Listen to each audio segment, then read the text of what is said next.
Hello and welcome to another episode of Dafuq Did I Just Watch? With your host as always, Kyle McLemore. This week we'll be recapping and reviewing a holiday action film that marks the triumphant directorial return of the great John Woo. That's right, we're talking Silent Night.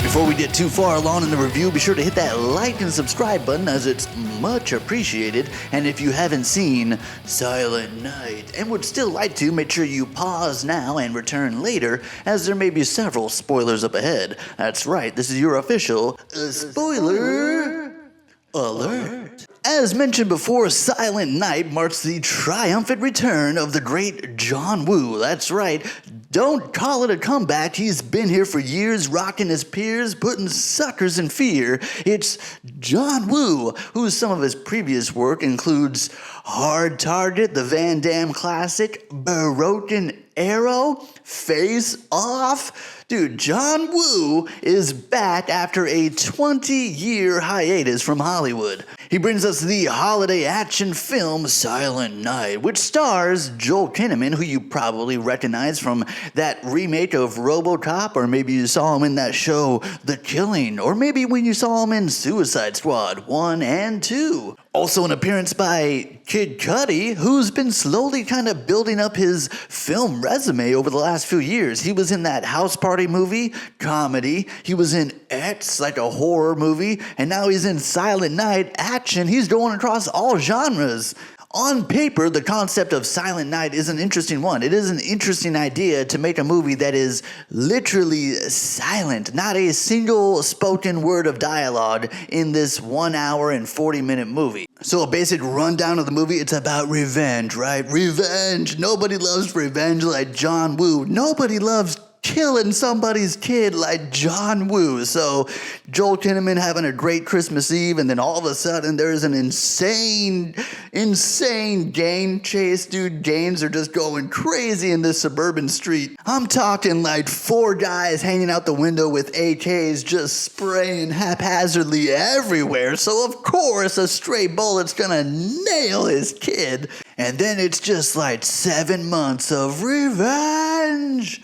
It's a solid hour plus of just being a bummer and like ignoring your wife and then just doing pull-ups and spying on people, dude. Just pull-ups and a kettlebell. If anything, this movie is a phenomenal motivational workout tool because Joel Kinnaman basically goes from like straight out of the hospital recovery, like having to like learn how to walk again. The dude uses 1 kettlebell and a chin-up bar, and in 6 months goes from being like barely able to walk to the most shredded dude I've ever seen. From 1 kettlebell and a chin-up bar, dude. So like I said, the no dialogue thing works for a minute. It works at the beginning. It's like interesting. You're like, oh, this is kind of cool.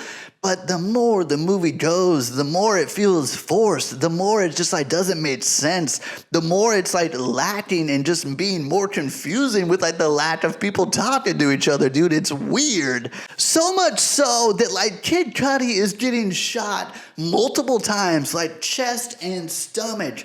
2 terrible places I would assume to get shot at, and he's not even like screaming or like, oh God, somebody call somebody. He's just like, ooh. Has nobody else seen Reservoir Dogs? Does nobody remember Tim Roth in Reservoir Dogs? He gets shot 1 time in the stomach and he is screaming for 2 solid hours, dude. He gets shot 1 time and he's, I'm f***ing dying, man. I'm f***ing dying for the whole movie. Kid Cudi gets shot twice in the same place and he's like, ugh, ugh. Even if you take away all the other flaws, even if you like added dialogue, even if you made it a more interesting movie, there is a phenomenal lack of overall holidayness, like of Christmassiness. Like there's a major lacking of Christmas in a movie that's so heavily marketed towards Christmas, dude. The movie's called Silent Night. He's wearing a freaking ugly Christmas sweater on the poster, and yet This movie feels so not Christmassy, dude. There's like no Christmas music the whole time. The only thing Christmassy is that like he has like the date Christmas Eve like circled the whole movie. I mean, technically, like it goes down on Christmas Eve, like, you know, but it's never really a part of the movie. Like even in Die Hard, like Christmas is pretty heavily featured. So much so that people argue that it's a Christmas movie. They're at a Christmas party the whole time. People are wearing Santa hats. There's jingle bells.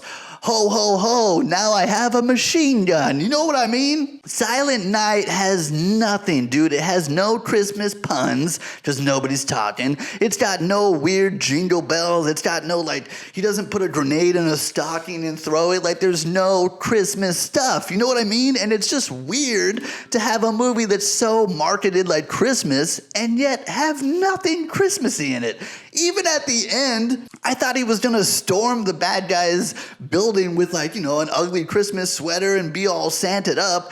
He goes in like he's Neo from the Matrix, dude. Black on black on black leather. It's like, yo, black leather is not Christmassy, dude. This is a Matrix uniform. What are we doing? The movie honestly really doesn't start to hit its stride until about the last 20 minutes. That's when the John Woo comes in.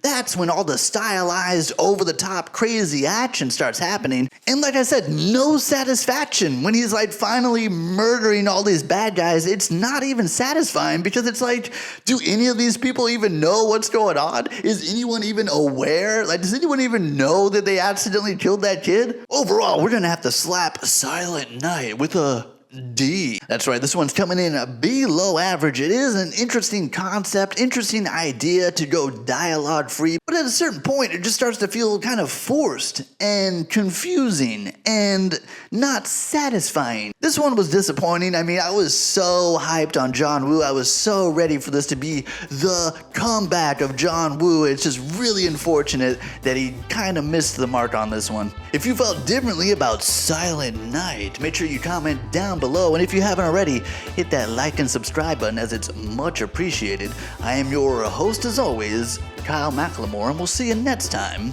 at the movies.